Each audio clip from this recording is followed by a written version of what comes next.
importune you, nor know I not that I am bound to Persia and want guilders for my voyage. Therefore make pleasant satisfaction, or I'll attach you by this officer. Even just the sum that I do owe to you is going to me by Antipholus. And in the instant that I met with you, you handed me a chain. At 5 o'clock I shall receive the money for the same. Please if you welcome me down to his house, and there I will discharge my bonds and thank you too. The labor you save, through he comes. Well, I go to goldsmith's house. Go thou and buy me a rope's end. That will I bestow among my wife and her confederates, for locking me out of my doors by day. But soft, I see the goldsmith. Buy me a rope and bring it home to me. I buy £1,000 a year. I buy a rope. A man as well hope up that trust to you. I promise of your presence in the chain, but neither chain nor goldsmith came to me. Belike you thought our love would last too long if it were chained together, and therefore came not. Saving your worship's merry humor, here's the note. How much your chain weighs to the utmost count. The finest of the gold in chargeable fashion, South America's 3 odd ducats more than I stand indebted to this gentleman. I pray you, sir, see him presently discharged, for he is bound to see it stays before us. I am definitely not furnished with the present money. Besides, I have some business in the town. Good sirrah, take the stranger to my house, and with you take the chain, and bid my wife disperse the sum on the receipt thereof. Perchance I will be there as soon as you. Then you will bring the chain to her yourself. No. Bring it with you, lest I come not time enough. Well, sir, I will. Have you the chain about you?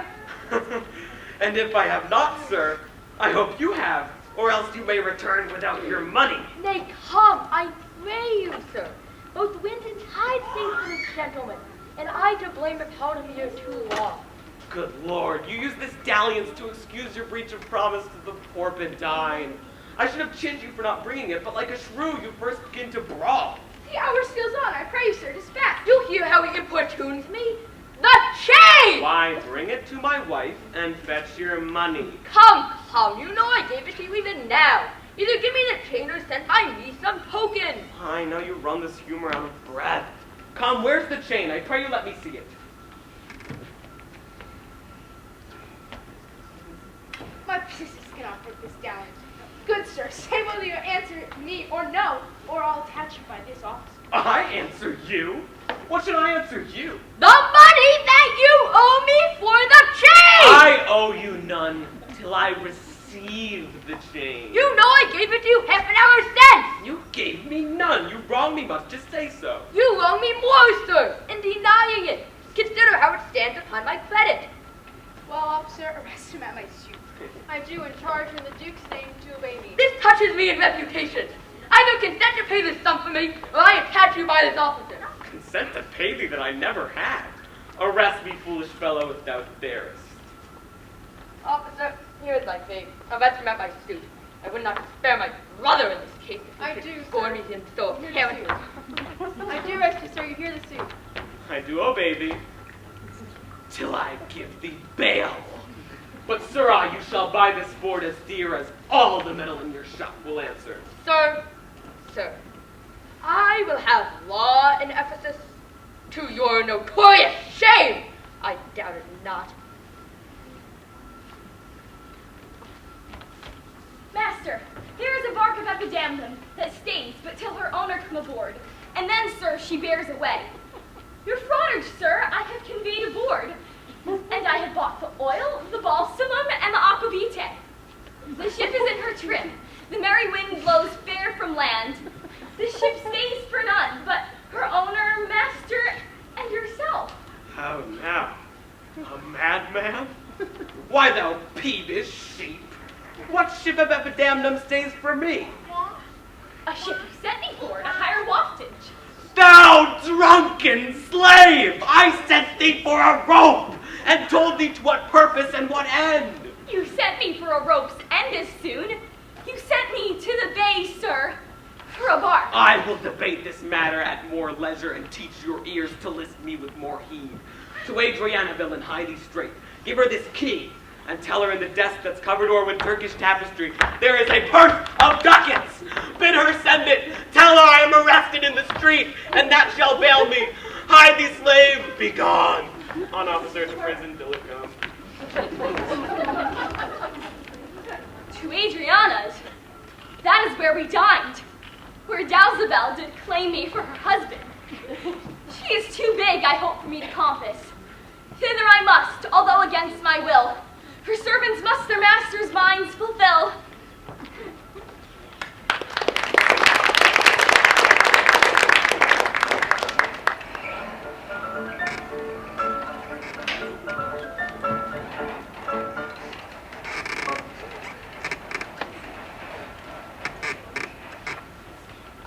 Luciana, did he tempt thee so?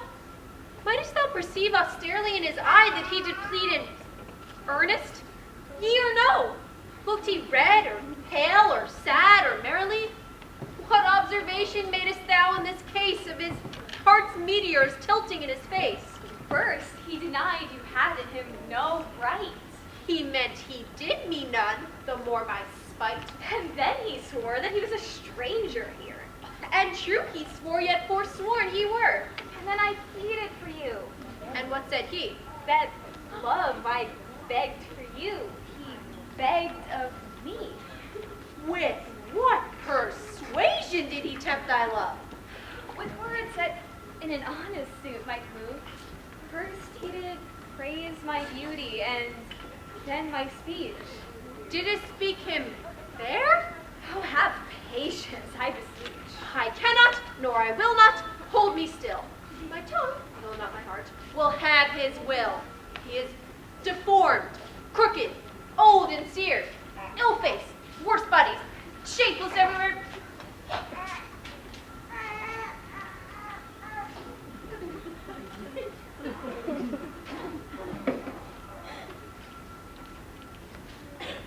Vicious, ungentle, foolish, blunt, unkind, stigmatical in making, worse in mind. Well, who would be jealous then of such a one? No evil lost is wail when it is gone. Ah, but I think him better than I say. And yet what here in others' eyes were worse. Far from her nest the lapwing cries away. My heart prays for him, but my tongue do curse.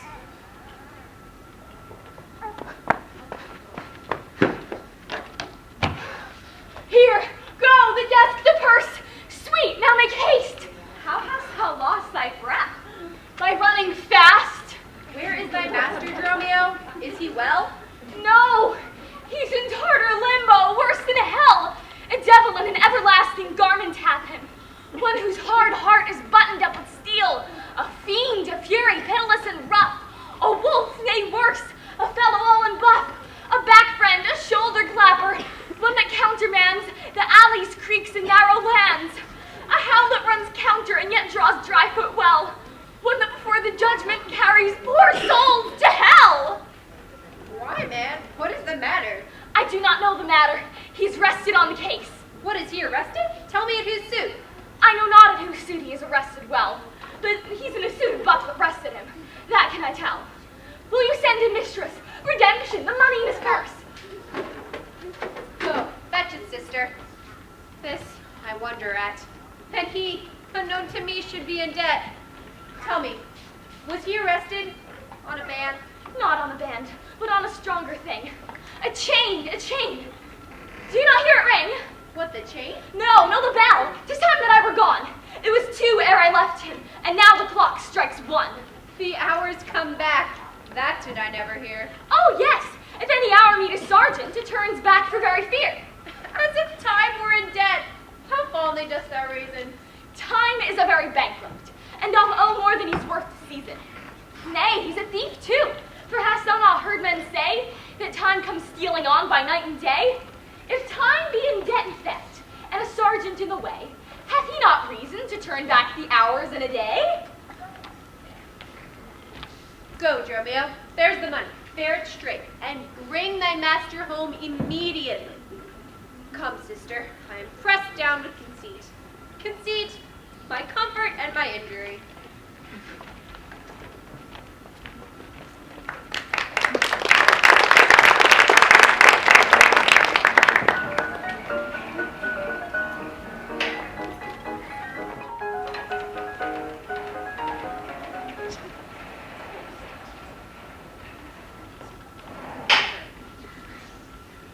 There's not a man I meet I were their well-acquainted friend, and everyone doth call me by my name. Some tender money to me, some invite me, some other give me thanks for kindnesses. Some offer me commodities to buy. Even now, a tailor called me in his shop and showed me silks that he had bought for me. And therewithal he took measure of my body. But sure, these are but imaginary wiles, and Lapland sorcerers inhabit here. Master, here's the gold you sent me for. What? Have you got the picture of old Adam, new of Harold? What gold is this? What Adam dost thou mean? Not that Adam that kept paradise, but that Adam that keeps the prison. He, sir, that came in the calfskin that was killed in the prodigal. He, sir, that came behind you like an evil angel and bids you forsake your liberty. I understand now. No? Why, 'tis a plain case. He that came like a bass viol in a suit of leather. He that when men are tired gives them a sob and rests them. He that takes pity on decayed men and gives them suits of durance. He that sets out to do more exploits with his mace than his Morris pipe. What thou meanest? An officer. I, sir, the sergeant of the band. One that thinks a man always to answer it that breaks his band. One that thinks a man always going to bed and says, God give you good rest. Well, sir, there rest in your foolery. Is there any ship that puts forth tonight? May we be gone? Why, sir, I sent you word an hour since of the bark expedition. But then were you tarried for the hoy delay. Here are the angels that you sent for to deliver you. The fellow is distract, and so am I. And here we wander in illusions. Some blessed power deliver us from hence. Well met, Master Antipholus. Ah! I see, sir, you have found the goldsmith now. Is that the chain you promised me today? Satan avoid, I charge thee, tempt me not. Master, is this Mistress Satan? It is the devil. Nay, she is worse. She is the devil's dam. It is light wenches are angels of light.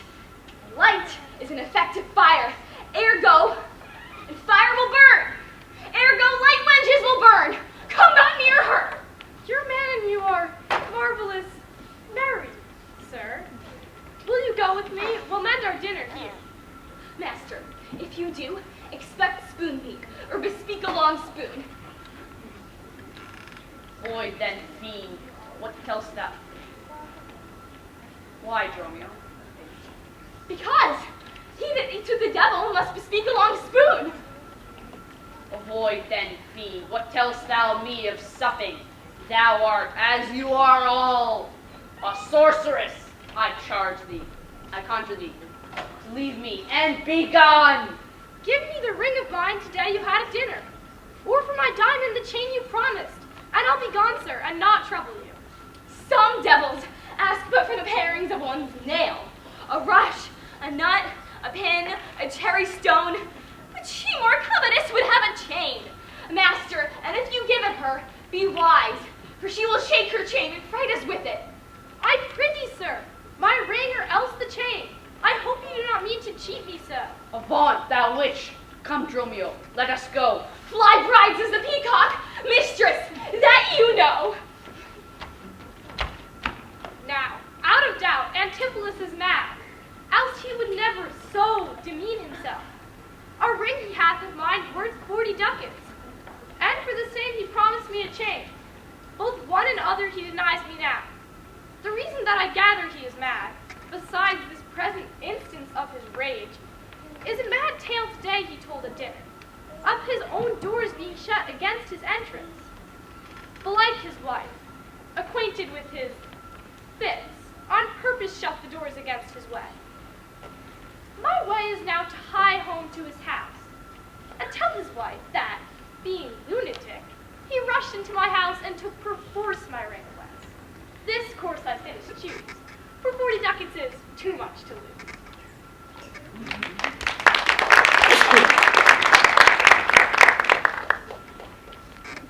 Fear me not, man. I will not break away. I'll give thee ere I leave thee so much money to warrant thee as I am rested for. My wife is in a wayward mood today, and will not lightly trust the messenger that I should be attached in Ephesus. I tell you, it will sound harshly in her ears. Here comes my man. I think he brings the money. How now, sir? Have you that I sent you for? Here's that. I warrant you will pay them all. But where's the money? Why, sir, I gave the money for the rope. 500 ducats, villain, for a rope? I'll serve you, sir, 500 at the rate. To what end did I bid thee hie thee home? To a rope's end, sir, and to that end I am returned. And to that end, sir, I will welcome you. Ta! Ta! Sir, be patient. Nay, it is for me to be patient. I am in adversity. Good now. Hold thy tongue.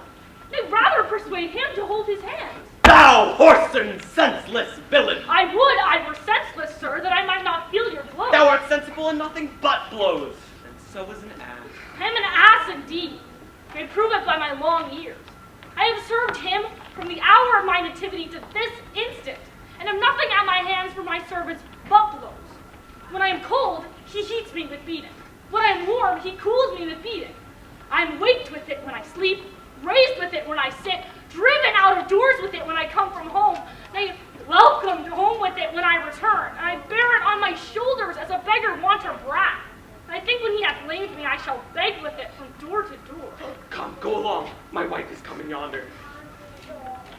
Mistress, Don't engage. cheek take me, respect your end. Rather, to prophesy like a parrot, beware the ropes. Wilt thou still talk? How say you now? Is not your husband mad? His incivility confirms no less. Good Dr. Page!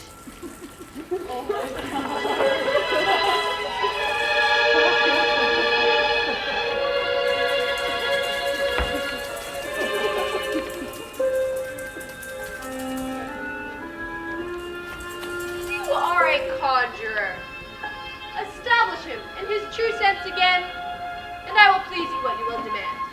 Alas, how fiery and sharp he looks. Mark how he trembles in his ecstasy. Give me your hand and let me feel your pulse. There is my hand, and let it feel your ear. Ha! I charge thee, Satan, house within this man, to yield his possession to my holy prayers, and to thy state of darkness, hide thee straight, I conjure thee by all the saints in heaven. Peace, doting wizard, peace. I am not mad.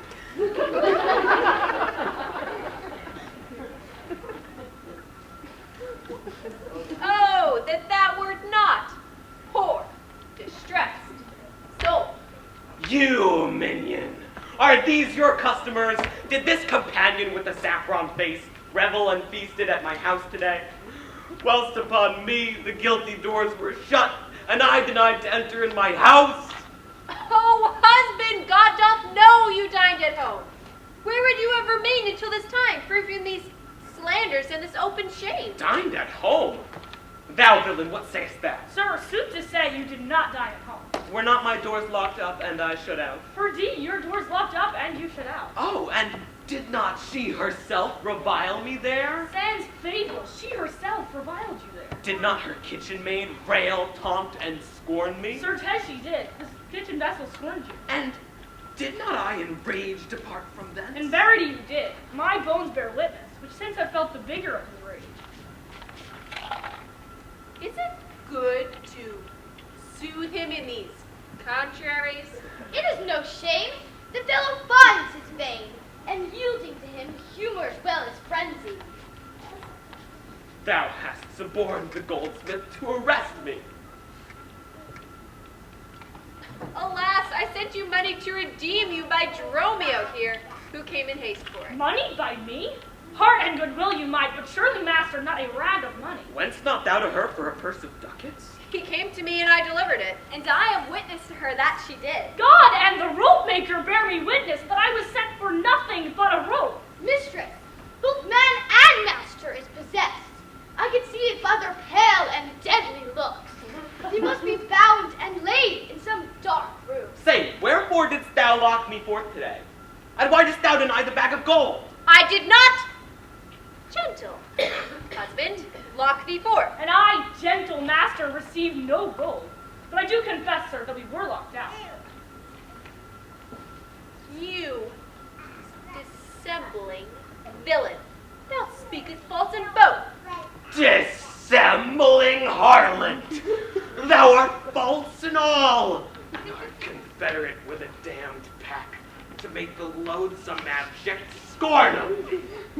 But with these nails I'll pluck out these false eyes that would behold in me this shameful sport. Oh, bind him, let him not come near me. Poor company, the fiend is strong within him. By me, how pale and wan he looks.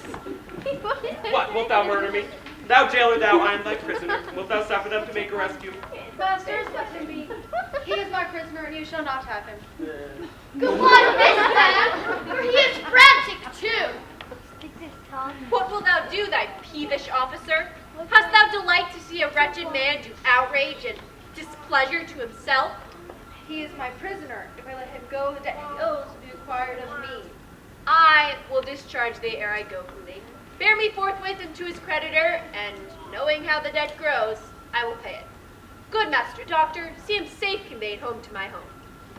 Oh, most unhappy day. Oh, most unhappy strumpet. Master, I am here and gone for you. Out on thee, villain, wherefore dost thou mad me? Will you be mad for nothing? Be mad, good master. Cry, the devil. The devil. God, how poor souls! How idly do they talk!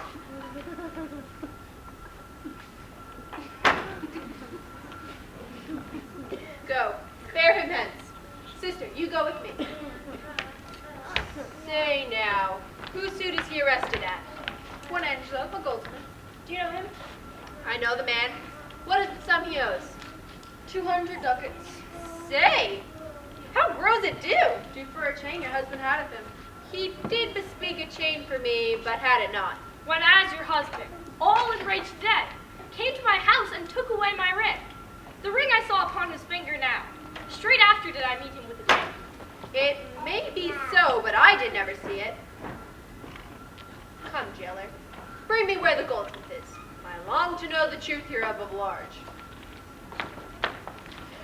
God, for thy mercy! They are loose again! Come with naked sword! Let me hold our help and the bound again! Where I see. These witches are afraid of swords. She that would be your wife now ran from you. Come to the centaur. Fetch our stuff from hence. I long that we were safe and sound aboard. Faith, let us stay here another night. You saw, they speak us fair, give us gold.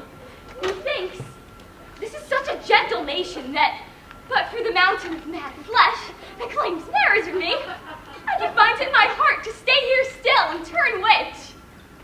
I will not stay here for all the town. Therefore, away to get our stuff aboard.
most dishonestly he doth deny it. How is a man esteemed here in the city? Of quite an infinite, highly beloved, second to none that lives here in the city. His word might bear my wealth at any time.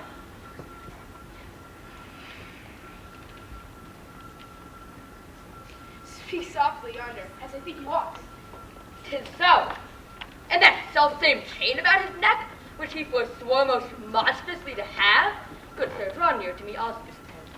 Signor Antipholus, I wonder much that you would put me to this shame and trouble, and not without some scandal to yourself, or circumstance and also to deny this chain which now you wear so openly, besides the charge, the shame, imprisonment you have done wrong to this my honest friend, who, but for staying on our controversy, had wasted sail and put to sea today. This chain you had of me. Can you deny it? I think I had, sir. I never did deny it. Yes, that you did, and forswore it too. Who heard me deny it or forswear it? These years, Ma, you know it's secure. Fie on you, wretch, 'tis a pity thou livest where any honest man resorts. Thou art a villain to impeach me thus. I'll prove mine honor and mine honesty against thee presently, if thou darest stand. I dare do the fight for villain! Oh, hurt him not! For God's sake, he is mad!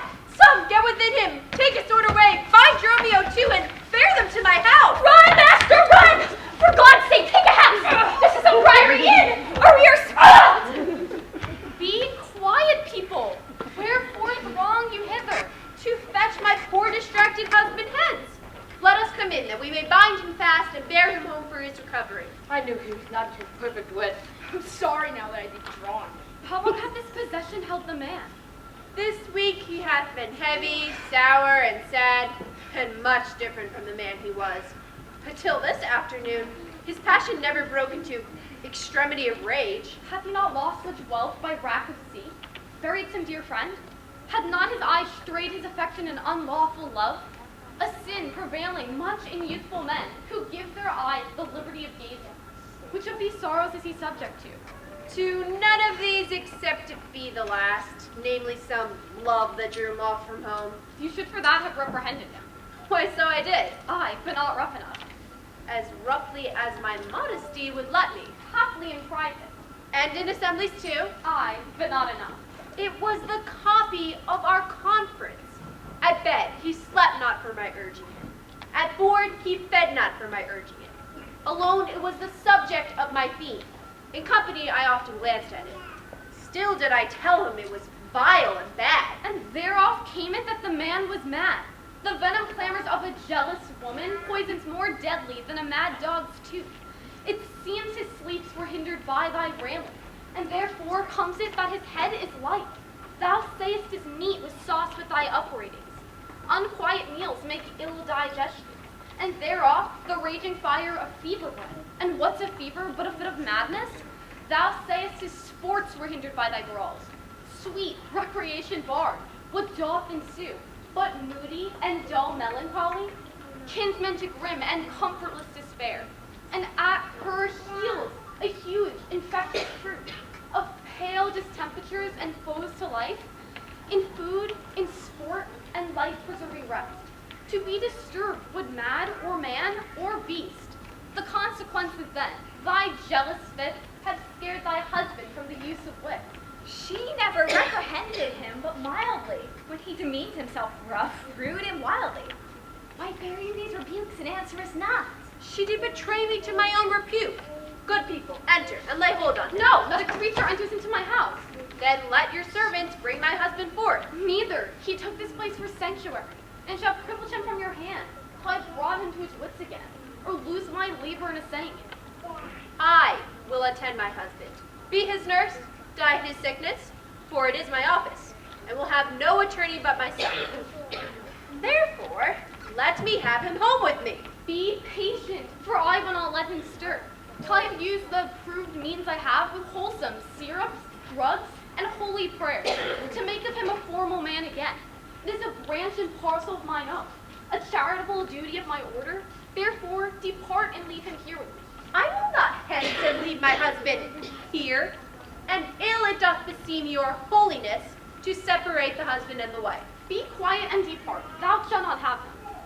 Complain unto the Duke of this indignity. Come, go. I will fall prostrate at his feet, and never rise until my tears and prayers have won his grace to come in person hither and take perforce my husband from By this, I think the dial points to 5. And not, I'm sure the Duke himself comes this way to the Melancholy Vale, the place of sorry execution, upon the ditches of the abbey here. Upon what cause? See a Reverend Syracuse merchant, who put unluckily into his bay the laws and statutes of this town, beheaded publicly for his offense. Here they come. We will behold his death. Kneel to the Duke before he passed the abbey. Yet once again proclaim it publicly. If any man will pay the sum for him, he shall not die. So much we tender. Justice, most gracious Duke! Against the abbess. She is a virtuous and a reverend lady. It cannot be that she hath done thee wrong. May it please your grace, Antipholus, my husband, whom I made lord of me and all I had at your important letters. This ill day, a most outrageous fit of madness overtook him, that desperately he hurried through the streets, with him his bondman, all as mad as he, doing displeasure to the citizens by rushing into their houses, seizing rings, jewels, anything his rage did like. Once did I get him bound, and brought him home, hopes to take order for the wrongs I went, that here and there his fury hath committed. Anon, I know not by what strong escape he broke from those that had the guard of him, and with his mad attendant and himself, each one with ireful passion, with drawn swords, met us again, and madly bent on us, chased us away, till, raising up more aid, we came again to bind them. Then they fled into this abbey, whither we pursued them. And here the abbess shuts the gates on us, and will not suffer us to let him out, nor bear him hence, that we may bear him home. Therefore, most gracious Duke, with thy command, let him be brought forth and borne hence for help. Long since thy husband served me in my wars, and I could be engaged a prince's word, when thou didst make him master of thy bed, to do him all the grace and good I could. Go, some of you, knock at the abbey gate and bid the lady abbess come. I will determine this before I stir. Oh, mistress! Shift and save yourself! My master and his man are both broke loose, be in the maid's row, and bound the dog to his beard they singed off with brands of fire, and ever as blaze they threw him great pails of puddle mire to quench the hair. My master preaches patience to him, and the while his man with scissors nicks him like a fool, and sure, unless you send present help, between them will kill the conjurer. Peace, fool, thy master and his man are here, and that is false thou doth report to us. Mistress, upon my life, I tell you truth. I have not breathed almost as I did see it. He cries you and vows he will take you and scorch your face, disfigure you. Justice! Hark, I hear Mrs. Fly, be gone! Come stand by me, fear nothing. Guard with halberd. Ay me, it is my husband. Witness you that he is borne about invisible. Even now we housed him in that abbey here, and now he's there, past thought of human reason. Justice!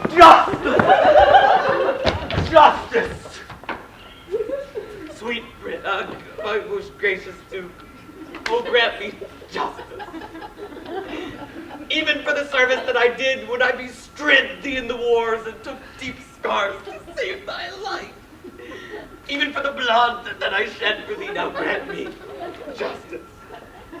Unless the fear of death doth make me dote, I see my son Antipholus and Dromio. Justice, sweet prince, against that woman there.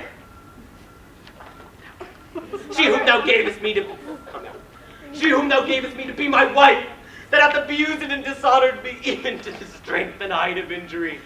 Beyond imagination is the wrong that she this day hath shameless thrown on me. Discover how, and thou shalt find me just. This day, great Duke, she shut the doors on me, while she with harlots feasted in my house. A grievous fault. Say, woman, didst thou so? No, my good lord. Myself, he, and my sister today did dine together. So befall my soul, as this is false. He burdens me withal. Ne'er may I look on day, nor sleep on night. She tells your highness simple truth. Oh, perjured woman! They are both forsworn, and this the madman justly chargeth them. My liege, I am advising what I say. neither disturbed with the effect of wine, nor heady rash provoked with raging ire, albeit my wrongs might make one wiser. This woman locked me out this day from dinner. That goldsmith there, were he not packed with her, could witness it, for he was with me then, who parted with me to go fetch a chain, promising to bring it to the Porpentine, where Balthazar and I did dine together. Our dinner done, and he not coming thither, I went to seek him. In the street I met him, and in his company that gentleman. There did this perjured goldsmith swear me down, that I this day of him received the chain, which, God he knows, I saw not. For the which he did arrest me with an officer. I did obey, and sent my peasant home for certain ducats. He with none returned. Then fairly I bespoke the officer to go with me to my house. By the way we met my wife, her sister, and a rabble more of vile confederates. Along with them, they brought one pitch. A hungry, lean-faced villain. A mere anatomy. A mountebank. A threadbare juggler and a fortune teller. A needy, hollow-eyed, sharp-looking wretch. A living dead man. This pernicious slave, forsooth, took on him as a conjurer, and gazing in mine eyes, feeling my pulse, and with no face as 'twere outfacing me, cries out I was possessed. Then altogether they fell upon me, bound me, bore me thence, and in a dark and dankish vault at home there left me and my man both bound together, till gnawing with my teeth my bonds in sunder, I gained my freedom, and immediately ran hither to your grace, whom I beseech to give me ample satisfaction for these deep shames and great indignities. My lord, in truth, thus far I witnessed with him, that he died not at home, but was locked out. But had he such a chain of thee, or no? He had, and when he ran in here, these people saw the chain about his neck. Besides, I'll be sworn these ears of mine heard thee confess that you had the chain of him. After first forswearing on the mark, and whereupon I drew my sword on you, and you fled into this abbey here, and where I think you are come by a miracle. I never came within these abbey walls, nor ever didst thou draw thy sword on me. I never saw the chain, so help me heaven, and this is false you burden me withal. Why, what an intricate impeach is this? I think you all have drunk of Circe's cup. If here you housed him, here he would have been. If he were mad, he would not plead so coldly. You say he dined at home. The goldsmith here denies that saying. Sirrah, what say you? Sir, he dined with her at the Porpentine. He did, and from my finger snatched that ring. 'Tis true, my liege, this ring I had of her. Dost thou enter at the abbey here? As sure, my liege, as I do see your grace. Why, this is strange.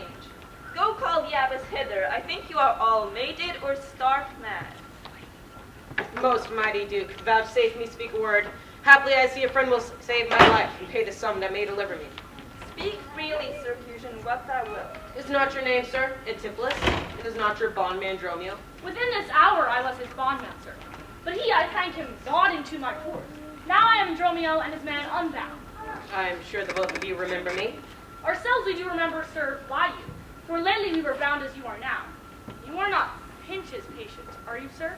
Why, you look strange on me, you know me well. I never saw you in my life till now. Oh, grief hath changed me since you saw me last. And careful hours with times to form 10 have written strange to features in my face. But tell me yet, dost thou not know my voice? Neither. Dromio, nor thou. Nor I. I am sure thou dost. But I am sure I do not. And whatsoever a man denies, you are now bound to believe him. Not know my voice. O time's extremity hath so cracked and splintered my poor tongue. In 7 short years, my only son not knows my feeble key of untuned cares. Yet hath my night, my life, some memory. My fading lamps, some faint glimmer left. My dull ears, a little used to hear. Tell me thou art my son Antipholus. I never saw my father in my life. But 7 years since in Syracusia, boy. Thou knowest me parted, but maybe thou shamest to acknowledge me in misery. The Duke and all that know me in the city can witness with me that it is not so. I never saw Syracusa in my life. I tell thee, Sir Fusion, 20 years have I been patron to Antipholus, during which time he ne'er saw Syracusa. I see thy age and dangers make thee dote. Most mighty Duke, behold, a man much wrong. What the?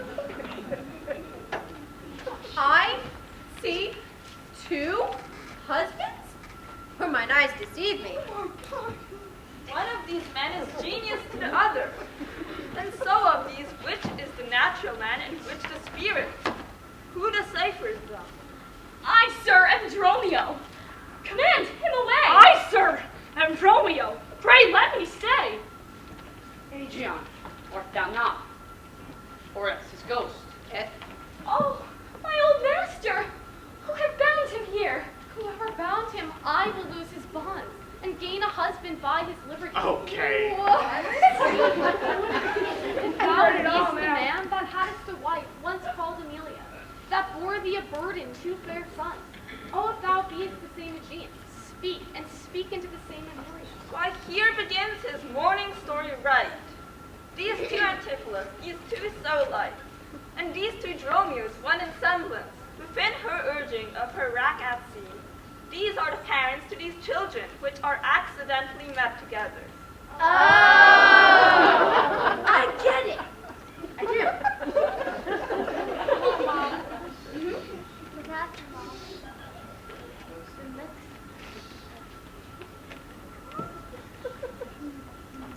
If I dream not, thou art Amelia. If thou art she, where's the son that floated with thee on the fateful raft? By men of Epidamnum, he and I and the twin Dromio, all were taken up.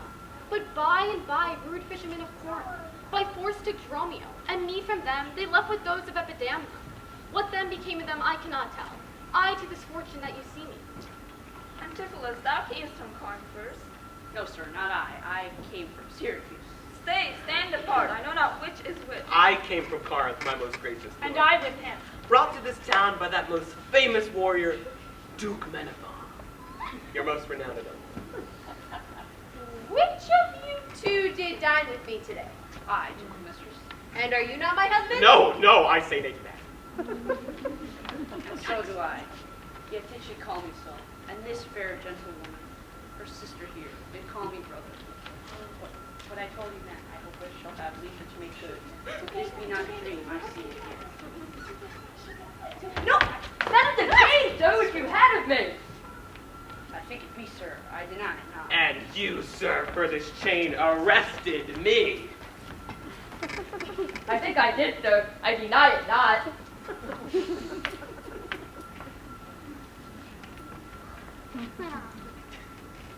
I sent you money, sir, to be your bail by Dromio, but I think he brought it not. No, none by me. This purse of ducats I received from you, and Dromio, my man, did bring them me. I see now that we had meet each other's man, and I was ta'en for him, and he for me, and thereupon these errors arose. And now it all makes sense. These ducats pawn I for my father here. And shall not thy father have his life. Sir, I must have that diamond from you. There, take it, and much thanks for my good cheer. Renowned is you, vouchsafe to take That the is my keys, sister. to go with us into the abbey here, and hear the large discourse, all our forces, and all that are assembled in this place, that by this symphonized one day's error have suffered wrong. Go, keep us company, and we shall make full satisfaction. 33 years have I but gone in travail, of you, my sons, until this present hour, my heavy burden ne'er delivered. The Duke, my husband, and my children both, and you the calendars of their nativity. Go to a gossip's feast, and go with me, after so long wait, such nativity. With all my heart I'll gossip at this feast. Damn.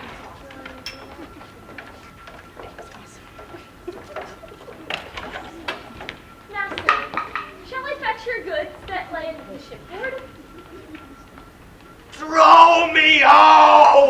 What stuff of mine hast thou embarked? Your goods that lay in host, sir, in the centaur. Again? He speaks to me. I am your master, Dromio. Come, go with us. We'll look to that anon. Embrace thy brother there, rejoice with him. There is a fat friend of yours that kitchened meat for you today at dinner. She now shall be my sister, not my wife. Methinks you are my glass and not my brother. I see by you I am a sweet-faced youth. Will you go in, sir, to see their gossiping? Not I, sir. You are my elder. That is a question. How shall we try it? We'll draw cuts, the senior. Till then, lead thou first. Nay, then, thus. We came into the world like brother and brother, and now let's go hand in hand, not one before the other.